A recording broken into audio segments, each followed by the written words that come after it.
ভাই ভাই একটু কারেন্ট চা আমার কাছে তেল আছে জিয়া ভাইকে দেন কেমন কট খাইয়ে দিয়ে জিয়া ভাইয়ের বাইকটা নিয়ে চলে গেল এইবার করে। ভিডিওটি শেষ পর্যন্ত দেখে যান। এভাবে কেউ কখনোই কাউরে বাইক দিবেন না, দিলে ভাই ঠিক জিয়া ভাইয়ের মতোই হবেন। প্রিয় গাইস, ভিডিওগুলো যদি ভালো লেগে থাকে তাহলে অবশ্যই লাইক কমেন্টস করে যাবেন। আর যারা এখনও পর্যন্ত আমার এই চ্যানেলকে সাবস্ক্রাইব করেনি তারা অবশ্যই আমার চ্যানেলকে সাবস্ক্রাইব করে যাবেন। দেখেন জিয়া ভাইকে কেমন বোকা বানিয়ে দিয়ে চলে গেছে।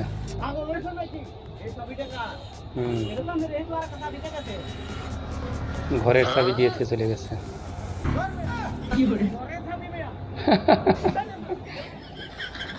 গেছে জিয়া ভাইয়ের বাইকটা গেছে।